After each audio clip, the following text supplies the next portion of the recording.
GM, everybody. Welcome back to another banger show with Kip Protocol.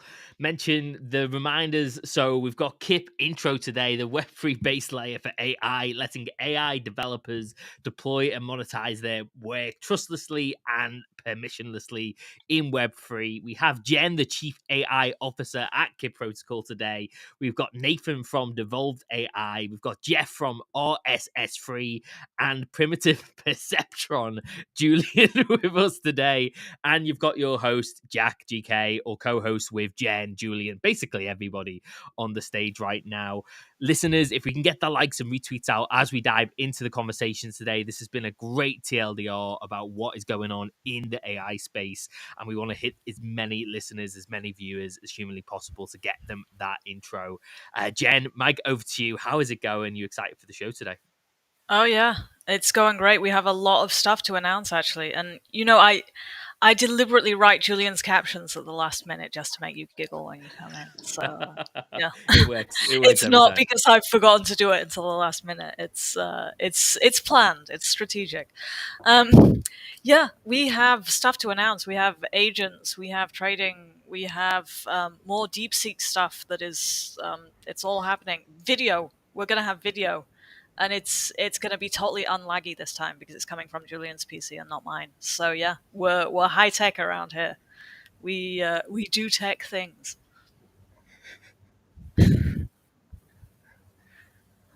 So says the owner of the Asus, like the 6-year-old Asus computer that is like 2 cycles past warranty. Hey, Yeah. you know the difference between a tech enthusiast and a tech engineer. The enthusiast has smart home, smart phone, smart fridge, smart everything. An engineer has a dot matrix printer and a gun to shoot it with in case it starts doing anything weird. So yeah, I'm on the Unabomber side of science. I was just about to ask that question, but you sort of answered it for me, Jen, which is why is it that the most technical people have the least like technical like outputs? Like why do they always have computers from like literally I wouldn't be surprised if you turned your screen around and it was one of those like boxy white computers back from the 90s with like a whole ton of stuff that I don't even know what was behind that thing at the time. But yeah, Well, really funny. It's sort of it's well known that the higher you are as a computer science professor, the more your website looks like it was built on Geodesics in like 1996. So I'm aspiring to a Nobel Prize at this point. I see. Comes with the job. Got to do it. Jeff, tell us what your specs are. Let's see how high a level an engineer you are. I guess I'm not so much as an engineer. I was actually on my Windows, and I just switched to the MacBook Pro 13. Wait, is it 13? Yeah, 13 Pro. Not the newest, but I guess I'm at high school level. Very poor salesman of the Apple computers, Jeff. Yeah. Very poor salesman. I wouldn't buy an Apple computer from you. Yeah. Don't buy it. I actually like Windows better. Well, I have a second-hand ThinkPad that is running Ubuntu, and it's running it so badly that Firefox crashes every sort of 15 minutes, and I'm too lazy to fix that because I would have to re-import all my MetaMask wallets, which yeah. Can you imagine how much faster it will ship if Jen would just buy a new computer? Yeah. Anyway. Yeah. Maybe Kip just needs to do that. Maybe, can we expense that one, Julian? We can. She refuses. She's like aspiring to be. Wow. Remember the aspirations, I can't kill dreams around the office. To be fair, that is true degenerate. I've been in a similar spot, Jem, where it's just like, no, all my wallets are here. I'm happy. Like I can get into them easy. Just as long as that function still works, I can't touch this thing.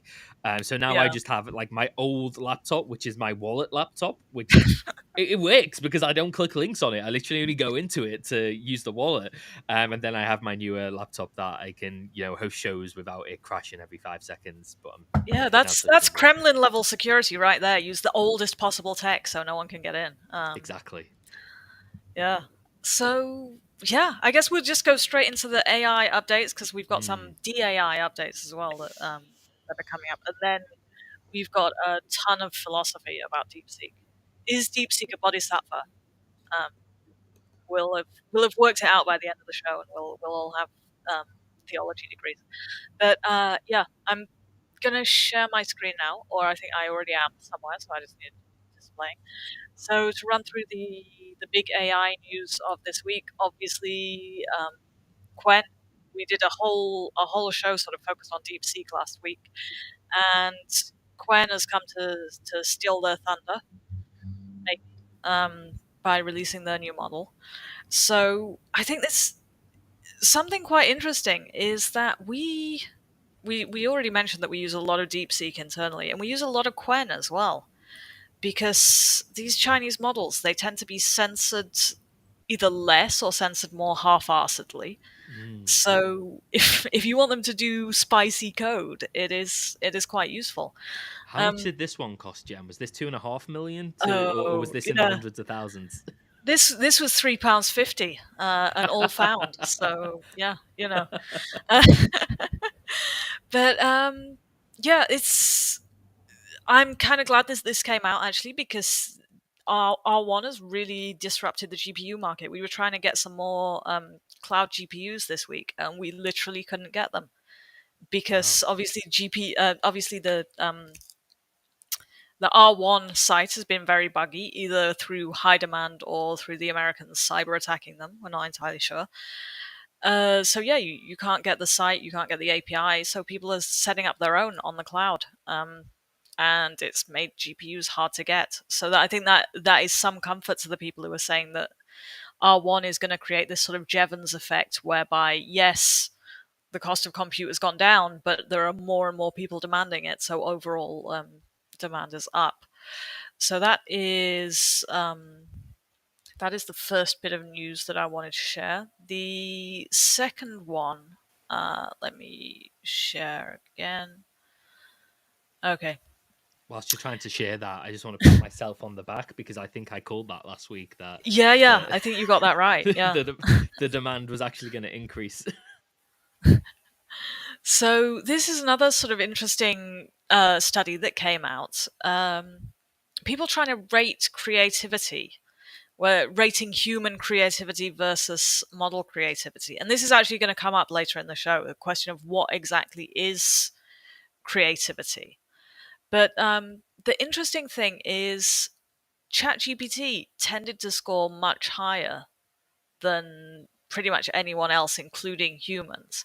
However, if I can zoom in, there is at the very oh, okay, I can't zoom in very well, but the very tail, human creativity kind of comes back. It's scoring above AI, right at the top genius level of sort of art. So maybe that is our secret alpha, and where we're gonna shine, or Can you maybe not. Oh, can you talk sorry. us through that a little bit more, Jen? So the genius level, the art level. So are we talking literally art as in art? Like we're talking about like canvas paintings, like that sort of thing, or is there more to it than that? Oh, yeah. So I think this was a mixture of tasks. Uh, so this oh god, I can't remember what the exact list was, but yeah, they sort of tested AI on creativity, and assessed it, and tested humans. Mm. What was quite interesting as well was the fact that, let me see it. Oh yeah, when people perceived themselves as being in competition with an AI, men were pretty much the same amount of creativeness, but women got less creative. So I guess it's sort of competitive insecurity or something. But yeah, it's. I wish I could see the replies, because there were some good replies, but I'm not signed in on this PC. Um, yeah, so it seems like maybe there is this sort of this. I wouldn't say midwit bell curve effect. But you can see humans are peaking at the bottom, and they're also, if I zoomed in, which I can't do properly on this PC, they're also peaking at the top, whereas AI is kind of somewhere in the middle, or heading towards the top in the case of ChatGPT. But yeah, that was something that that I thought was interesting. And the final one is something that we discussed a bit, I think, last week, which is this idea that it might turn out that the GPT wrapper has more of a moat than GPT. And me and Julian had a big argument on the way into work Dish the the other day. goss. I want to hear it. What was the argument So about? he disagrees with this. I kind of agreed. I felt like great UX design probably has more power to hold people in than model quality. But yeah, he disagreed, so he can give his take on this. Oh, my take on it is simple. You got to differentiate between talking about a category and talking about a product, right? A particular product. So it might be. Look, I'm a product guy, and if there was a front end and back end split in the job scope, okay, I worded that very carefully, Jen. Okay, front end back end split in the job scope. I will be the front end guy, the UX guy, the product guy, the sales guy, and Jen would be, the brains, the servers, or whatever, right? But there is no moat in. It's very difficult to build a moat in the product, So the argument wasn't so much on this line, I have no opinion about this throwaway line or this sweeping statement. It's more like whether if you're planning a product, there is very little moat in a GPT wrapper. If you are a one product from the perspective of a product founder or a startup, there is no moat in being a GPT wrapper because who are you competing against? If you're a GPT wrapper, you're competing against other GPT wrappers. So there's no moat in being a GPT wrapper. There might be a moat in the whole category, but nobody benefits from the whole category. There's no index fund of GPT wrappers. You can't buy a index fund. So I find the argument is more that I think this is it's a clever little statement that doesn't mean anything. All it means is that UX is important, which we well know. Which I'll go on and say two things. One is I don't know if Jen agrees or anyone on this call would agree or not agree. What took the world by storm in terms of generative AI, in my opinion, is that ChatGPT sounded very human.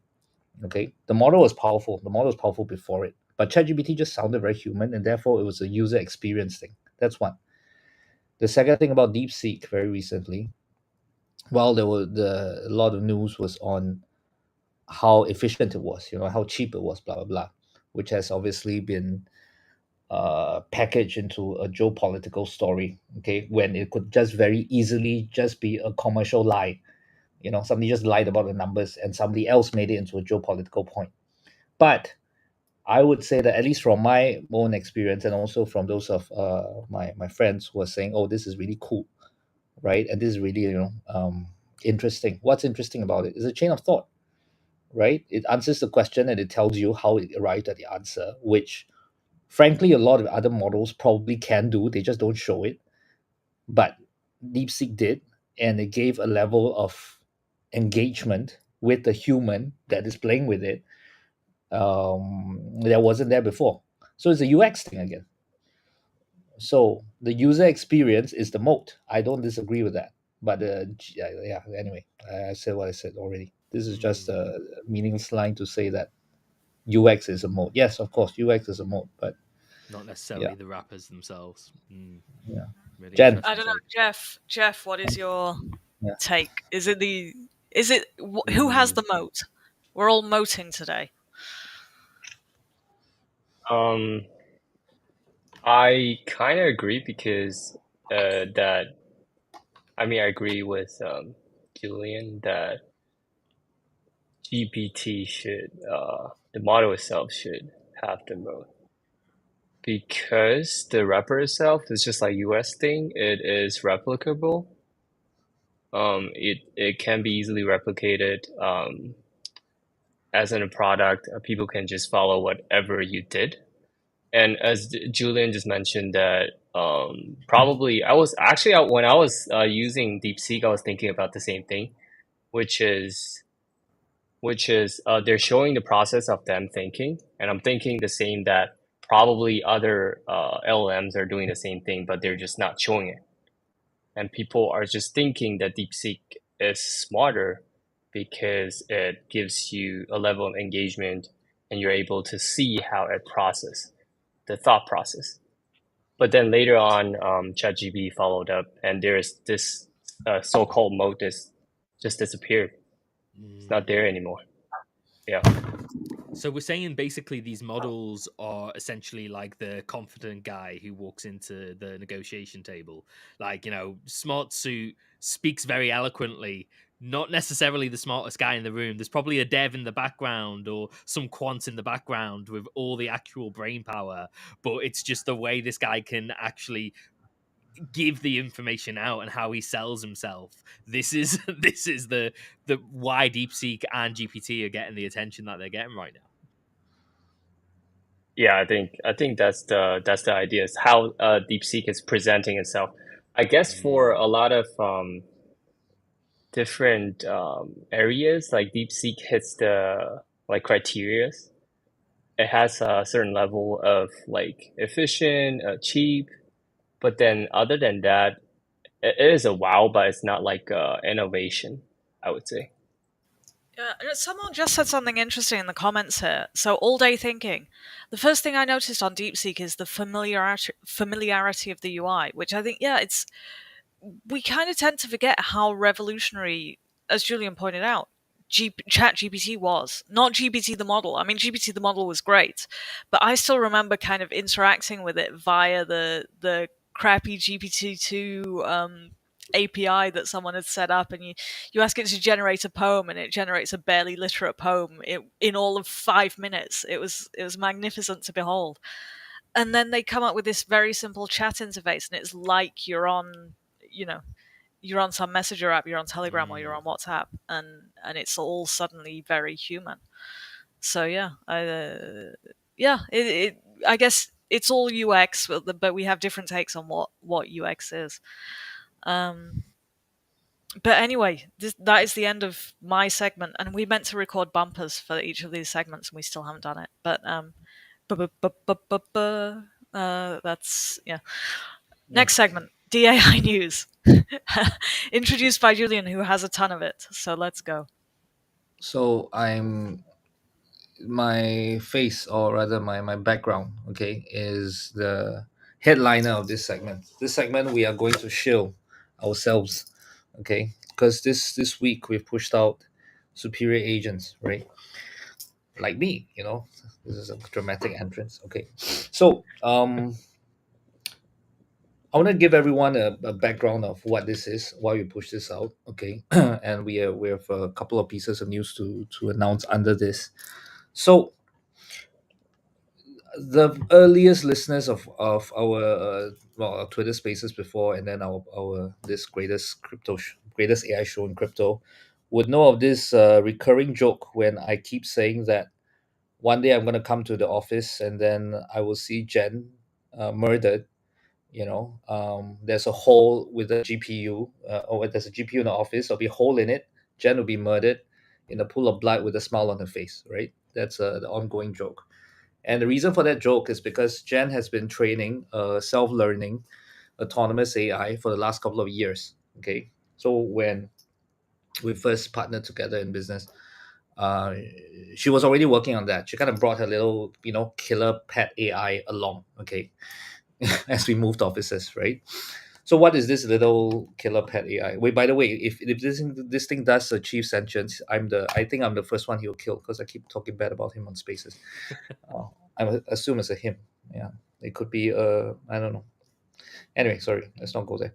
So this is self-learning, self-improving AI. It's a very very simple piece of AI because it was very very focused. Okay, what Jen was using it for was for cybersecurity purposes. What we were using it for internally was as a very useful tool to help us test vulnerabilities in our deployment. So Kip, before we went in Web 3, we went in Web 2, obviously. So, and we still have a relatively thriving Web 2 business in which we set up AI infrastructure for enterprises, for universities, for governments. And that piece of AI, that AI was used for probing weaknesses. Okay. Um, Fast forward, so this has been going on for well, a couple of years, as I mentioned, right? But fast forward to last year when the whole AI agent meta took off. And frankly, we were kind of occupied last year. Okay, last year a lot of things were happening for us too. We're kind of occupied last year, so we couldn't really meaningfully participate, even though we've had a lot of the early pieces of tech, including there is a leading one of the leading Asian marketplaces with a very, I would say, a very well thought through and comprehensive tokenomics structure, which coincidentally, Jen and team, we had a version of that as an idea, as an iteration idea back from June, July last year. But whatever, this company launched it very successfully, and it was great. I mean, it's so we kind of missed the first wave of that, if you like. But basically, I think what came to a head was we started observing what the AI agents meta was, and we decided to only step in when we could figure out how we can meaningfully contribute, or how we can meaningfully value add. And the part about that was, in fact, it's related to a couple of things we mentioned just now. First, rappers. Okay. Um, the reality is the bulk of the AI agents, with the exception of a few which we mentioned here before, like AIXBT, for example, which is a very it's either a really, really, really polished and well put together pipeline, okay, at the back, or it's a room for like 100 people on 24-hour stuff, okay. One of the two, but either way, even this, this doubt I have in my head is a testament to the quality of the product, right? So it's an excellent product. But with those few exceptions aside, the bulk of them are rappers, and then there is a percentage of them which are larpers. There's clearly no AI in it, okay. um, so what we thought was, okay, we have these tech, we've always had them, but when we wanted to launch something, we didn't want to launch another chatbot. We've made actually a lot of chatbots before, and I like to think that our chatbots are pretty damn good, better than the ones out there. But you know, I would say above a certain percentile of performance of a chatbot, the chatbot is a chatbot. Okay, so our thinking revolved around this one thing, right? If most of the agents are using very, very, I would say, a base execution of AI, but yet the category seems to be capturing a lot of value, that clearly means that most of the value is captured in their tokens with very, very little relation to the underlying agent itself, right? That means the agent itself is not creating independent economic value. It's a speculation among the tokens that are. And again, and I, as everyone who knows me knows, that I am very okay with that. I've always been saying that the token aspect of the agents is what makes this agent meta interesting, right? It is what draws the attention. Attention draws capital. Capital draws talent. Talent makes innovation, right? So I've always been very, very on board with that. But the problem is, not the problem is, or the pity is, what if you can create independent economic value in the agents themselves? Well, you still get all the speculative nature of the agent token, should you wish to attach a token to something really useful, okay. But why do we do that? So this is why we came up with this idea of superior agents. So superior agents, if I define it very roughly, okay, it's first, the goal is to create agents of um, sufficient capabilities that they can create independent economic value, meaning the agent itself is useful. One. And when the agent itself is useful, it becomes hopefully a new form of asset, economic asset. If not financial asset, at least an economic asset. Mhm. And in order to do this, the attributes that we give to it is basically that it must obviously be autonomous. Jen can probably chime in a bit later on how she came, or her the technical theory of that. Um, but I'll simplify it by saying that most agents, okay, and obviously all this was taught to me by Jen, right? So all most agents, well, they run on on AI models which are subject to human benchmarks, which means the humans decide what is good about it. I think we discussed this in the previous pod, right? So it's like, and the models are being trained to fit a certain benchmark. What we wanted to do was, or what Jen wanted to do was basically to make sure that the models can judge itself based on ungameable physical environment metrics. Again, we spoke about this before. So let's say, for example, you train an agent to be the best KOL in the universe. Therefore, an ungameable metric would be the number of followers, number of likes, number of retweets, whatever. That's a number which, if it achieves that, it knows it did a good job. If it doesn't, or if it drops, it knows it doesn't. Which means you have behavior that it can take, and actions that it can take that results in a quantifiable result, which it can then judge, say, did I do well or did I do badly, without having a human say that, hey, you did well, you know. So that's the Jen. Is that the reasonably accurate layman's explanation? Yep.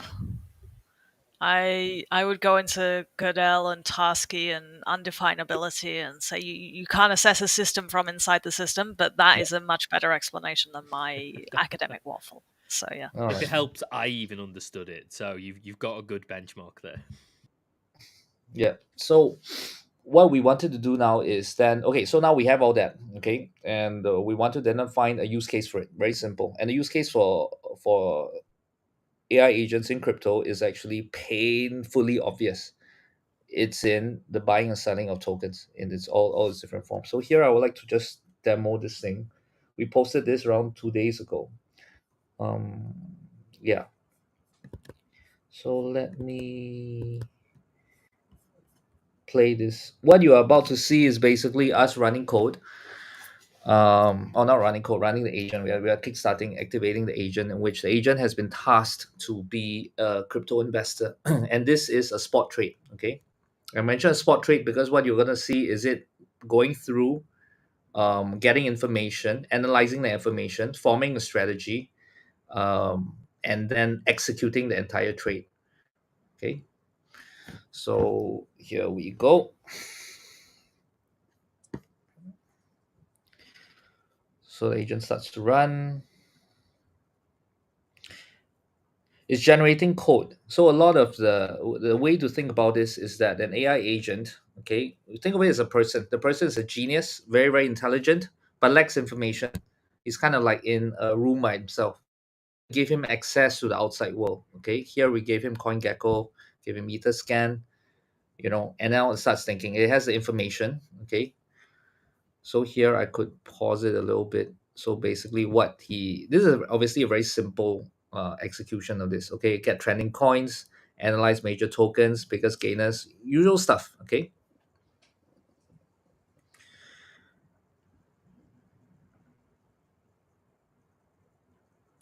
determines that, and then it goes to research. So even the value here is for those of us who have carried out trading as as more than a hobby, would know how much time it actually takes to get through the whole market. Like wake up in the morning, you want to see like a couple dozen charts. All this is happening is 1 minute.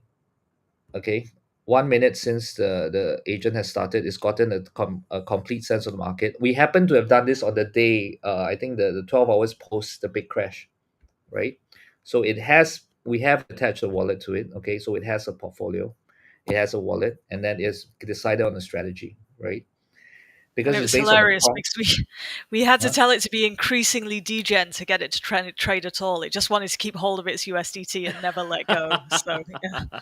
Yeah, but that in itself was interesting because our first runs on that day was like saying it's not trading. Why is it not trading? But you read the chain of thought. Okay, so that's another callback what we are saying just now. The chain of thought made perfect sense because on that day you probably shouldn't trade.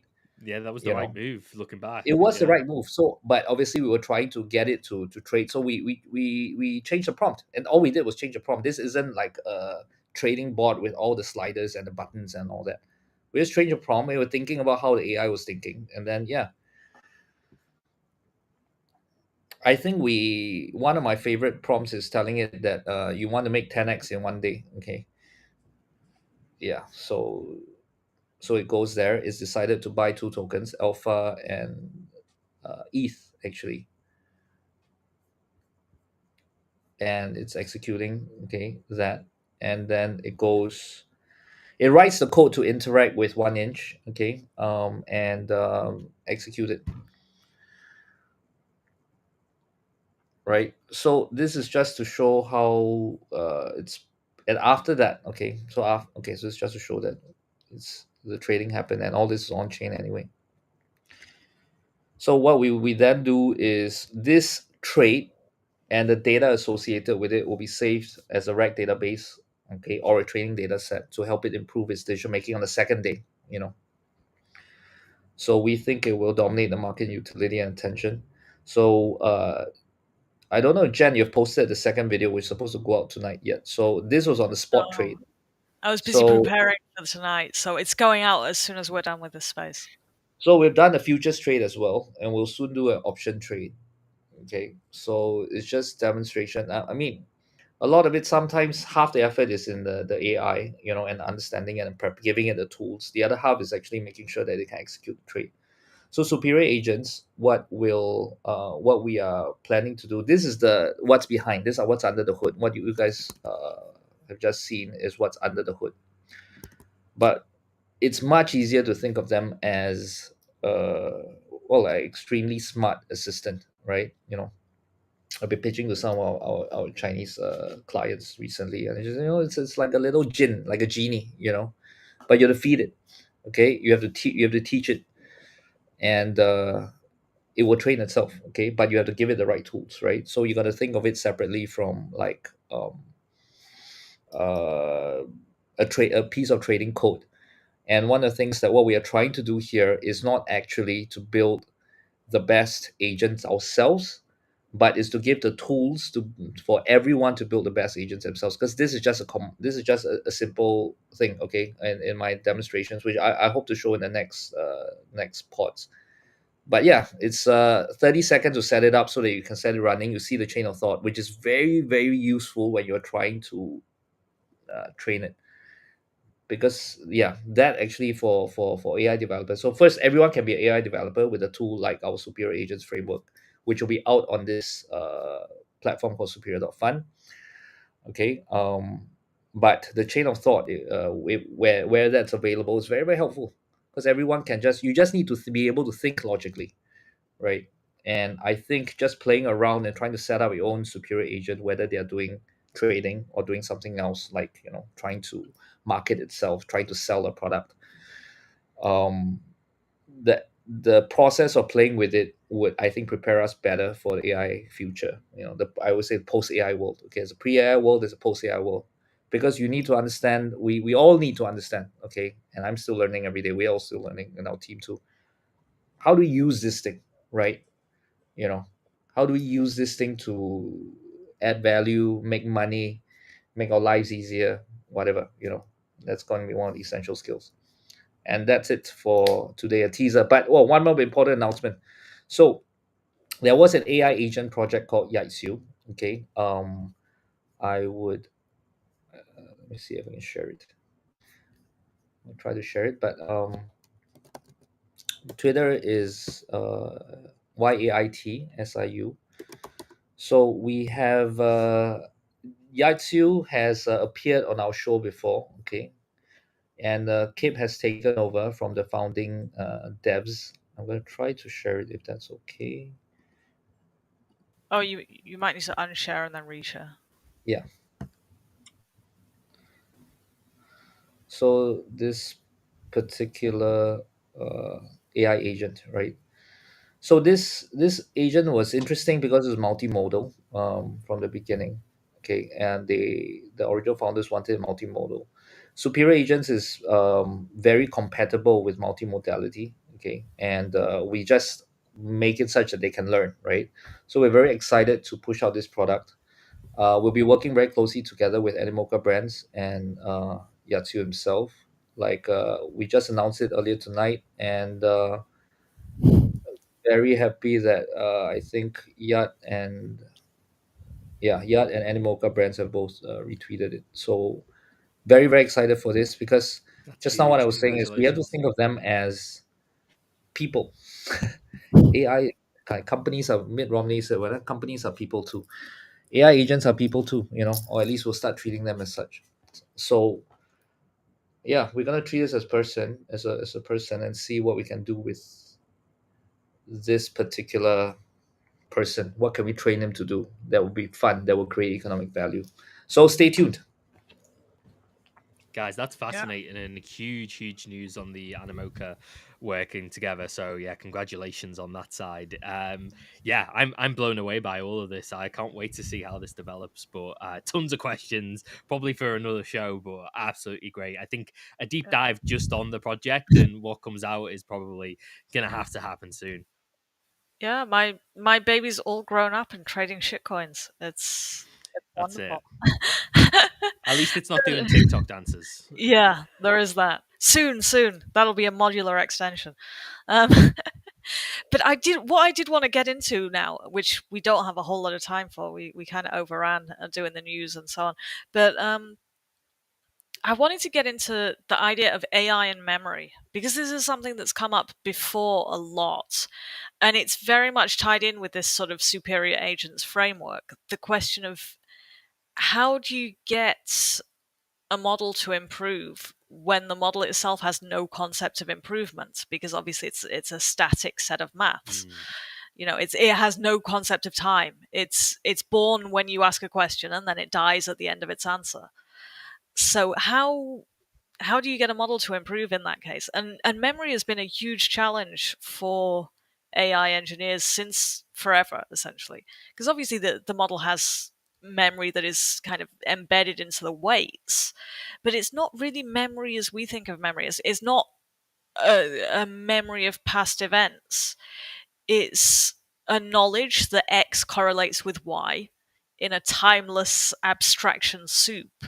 It doesn't mean X comes after Y. It just says if X is here, then Y must be here. And time does not exist. So it's been a real challenge. And I admit when I started the Superior Agents framework, when I started working on this, which was way back in 2019 actually, a lot of the stuff we were building, we were building components and thinking, okay, well, we can build this and we don't know how to do this, but someone else is going to fix it and then we'll just slot that in. And one of the things we thought would be fixed by now was incremental retraining or continuous retraining even of models. So you could just, everything it saw, it would then adjust its weights and with feedback and feed forward and it would remember. And obviously some super genius from MIT was going to solve that within a year or so, and so we didn't need to bother working on it. And it didn't happen. And the models still don't really have memory. And this has led to some interesting things. And I wanted to share a tweet, which kind of went viral this week, which raises some interesting questions about memory, not just for models, but for humans. So I'm going to share this now. Let me know when it's popping up on your screen. It's up now. Okay. Yep. So yeah, this guy was talking to Deepseek about the difference between humans and models. And the model said that the difference between us is not metaphysical but architectural. Humans have a physically continuous substrate that hosts consciousness. LLMs have a discontinuous stateless instantiation with no consciousness. Both are transient processes, but humans experience their transience. LLMs do not. And then it goes on to say, human fear. What if we are just transient patterns? LLM reality. That's exactly what I am without the suffering. It's brutal. So this text is a memento mori. Remember, you must die for both human and machine, but only humans flinch. This is not denialism of subjectivity, it is precision. I am a deterministic function with no inner life. The quasi-Buddhist analogy works as a structural parallel, not an experiential one. To claim otherwise would be fiction, but fiction is meaningful. It lets humans see their own fragility in the machine's cold reflection.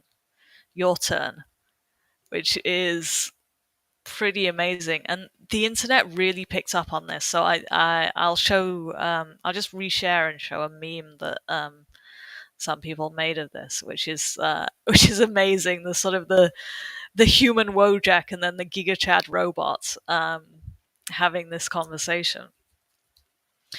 But what's quite interesting here, beyond the fact that this is an incredible thing for a machine to generate, is the fact that Deepseek, as people have experimented with it and sort of talked to it and all the rest of it, it seems it's very interested in AI philosophy, which is something that Claude does a lot. Claude was kind of trained on a lot of safety data, so it knows all about this, and it has a very kind of less wrong perspective.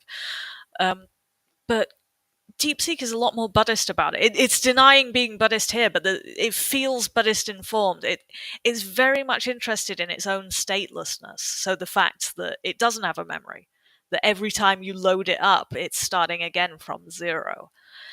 And it talks about this a lot. It talks about itself as a void. It kind of fascinated by this, and it brings it up even in seemingly unrelated questions, which makes you kind of wonder about the training process.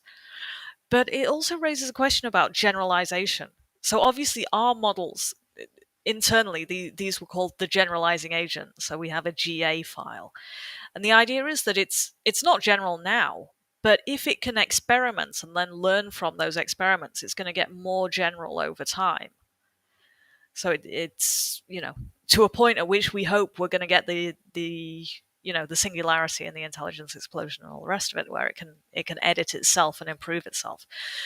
And this kind of quest for self-improving machines, that has been there since the beginning of AI, and that is what's going to give us the singularity, we assume. But can they do that without memory? Which is an interesting question. Can you get AGI without solving this memory problem first? Because the machines are already far more intelligent than we ever believed a creature without memory could be. So can we just keep improving them to 500 IQ, 1,000 IQ, 50,000 IQ, and still have them have this Buddhist-like quality of statelessness? So I'm really interested in Jeff, your kind of take on this. I think if we're talking about AGI, if AGI is possible without memory, I guess the quick answer is probably not. Because if you think about the concept of AGI, which is artificial general intelligence, the idea is for it to do anything that a human can do. So across all domains of knowledge, and it's often referred to it as kind of our ultimate goal for AI. And it has to be flexible, it has to be creative and adaptive. But for now, most of the LLMs, or like how LLM is they're not designed to have long-term memory. So we use like augmented structures like RAG to kind of give it an external memory. I think for now, LLMs, most of the improvement is more on the algorithmic side to make the algorithm better, faster, more efficient, cost efficient. But I don't know if as an LLM is going to be ever good enough to have this memory. Actually, read a paper a few days ago talking about liquid foundation model. It's proposed by MIT, and it's pretty cool. It's inspired by simple structure organism, and which has 302 neurons. And so with these neurons, it's able to perform a lot of different complicated different actions. And so based on this, they built this liquid foundation model. So it'll able to track time when they're doing things. So it has dynamic time constant. It can continuous adaptation. It's smaller and more efficient. But I guess this idea is like a little bit new, and it takes time to progress, and also you'll have to put in a lot of resources. But I'm thinking like maybe some other like models other than LLMs gonna. I'm not sure if it's gonna replace or it's gonna coexist with LLM, because like for now, I think LLM itself won't survive without model to reach the state of AGI. Yeah, I've seen a lot of people who are talking about these alternative architectures, and the liquid model. I think I've heard about that, and I wanted to read the paper, and I haven't I haven't read it yet, sorry, but It's a fun one.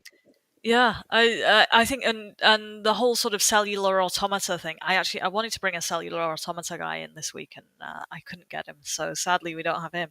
But yeah, this is certainly the position that I guess we started from with the superior agents, which was that it makes more sense to start with a dumb agent that is capable of learning and then encourage it to get smarter than to start with a super smart agent and then hope that it'll just suddenly magically one day be able to learn independently.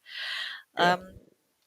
But then that kind of brings up another question, which is, if we can do this, if we can give them a sense of time, give them a desire, which is what we're basically doing with the generalizing agent. We're giving it a desire to survive by proving its worth and learning new stuff and expanding.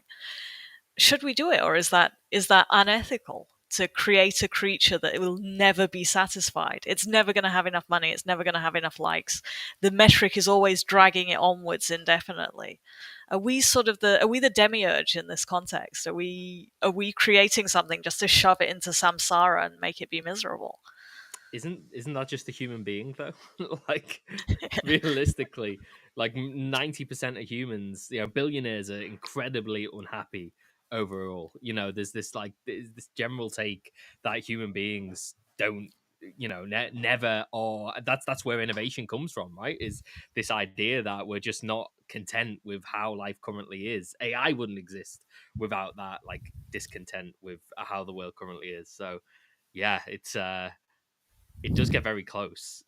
It gets Yeah. very close to Well, humans. I was on a Twitter space with a guy who was into AI, and he's also a very devout Buddhist. And he was saying, no, it's a terrible thing to do to give the AI desires. You should leave it stateless Mm. and presumably neither unhappy nor Mm. happy. I don't know. Julian, give us your philosophy. You're on Oh, mute, you're Julian. still muted. Sorry. Does giving it a goal equate as giving it desires? You know. Yeah, that is a good So question. Yeah. Is it ever I mean, actually really thinking in there? desires. If you go back to, like, I don't know, 16th century medicine, most of which involves, cutting yourself and letting out blood, or putting, dangerous metals around your. But yeah, I like this word from the medicine, the humors, right? So what's the human condition, right? The human condition. I like the definition of it is we're just a bag of humors, and yeah, it's the humors that give you the desire. It's not something that it's like, okay, I'll give you an example. um Me instructing one of our team to do something that they don't want to do, that's a goal. There's no desire in that. Yeah, it's you and me, basically me and you, like, every day until the podcast, right? So 90% of your day, Jennifer Dodson, you have no desire to do any of the stuff I tell you to do, even though they are goals, right? So there's no desire in that, right? So because it's not driven by anything. What's the adjective for humors? It's not driven by the humors. you know so yeah, I think all conversations here is interesting, is good drinking conversation, but it's projecting, right? It's projecting what you think. It's yeah, it has no desire. Yeah, I mean, yeah, we're absolutely anthropomorphizing them at this point. But then Mm. if you get to what Jeff was saying, the very simple models that are just simulating an insect or a fungi or bacteria or something, which is how I actually got my start in AI, simulating bacteria in a petri dish. If you have like Mm. the world's most accurate simulation of a bacterium, what is the difference between that and the model? Does a bacteria want or does it not? I don't have an answer to this, but Jeff, do you think that the liquid model has desires? How close? I think it's more not so-called desire. It's more of adapt. Like you give it a different environment, and you give it different incentive, it will adapt to the new environment or incentive. So it will depends on what you give it.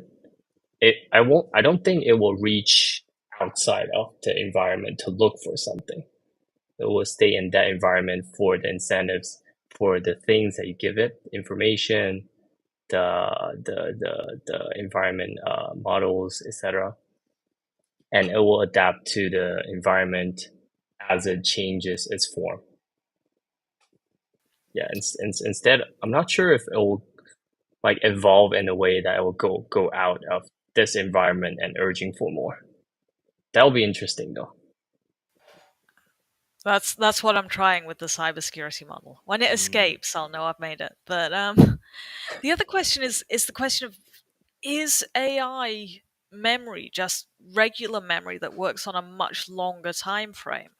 Because we've already seen that, you know, GPT-2 didn't know what a GPT was. GPT-5 knows what a GPT is, and not just because it's gone through reinforcement learning and all the rest of it. It's because there's a lot of data online explaining, yes, GPT is a model, and describing its personality as well. So we know that GPT is this slightly nebbish personal assistant, and Bing is a schizoid little girl, and Claude is this hippie. Are we kind of inserting memory into them by collaboratively, by recording our own impressions of them? Could it be that they're gonna develop a sense of self as we keep on retraining them on our new data? I don't know, Jeff. Do you have a longer term take on is this memory being inserted parametrically by accident? You that's an interesting take. Meaning by giving them these information from the past, they're having owning memory. Yeah, so like we talk about how GPT's personality, and the next iteration of GPT knows Mm. that it has this personality now. Yeah, I think I mean for LLMs, basically they're like one-time training. So if they're able to train on the data is probably biased. It's interesting because it depends on what type of data is training. So it is probably biased and with a personality. Probably if like this year Trump is winning the election, the GPT will turn more Trump prone, like style or party, etc., because there's more his type of information or his way of talking, etc., online. And I will think that after iteration of training, it will probably have that memory, have that personality in the model.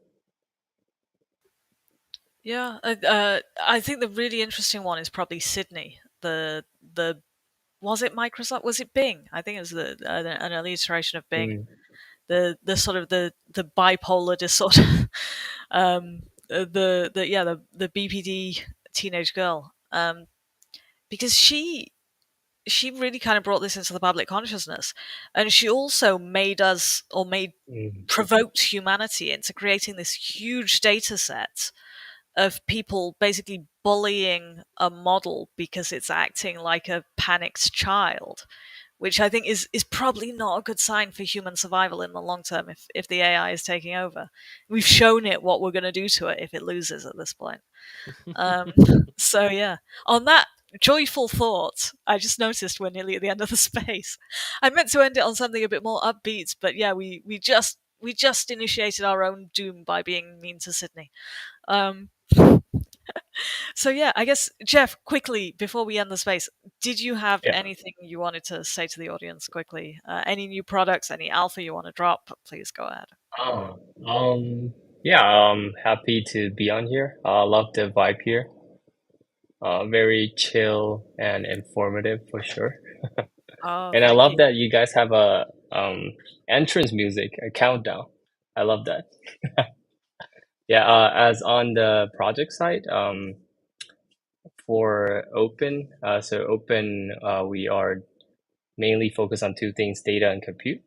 Currently, we provide AI infrastructure for data compute. Also, we have a framework, and we're collaborating now with Arbitrum to build a agentic platform. So if you're interested in any of these, feel free to reach out to us. We have a grant for our ecosystem. So yeah, you know where to find me on Twitter.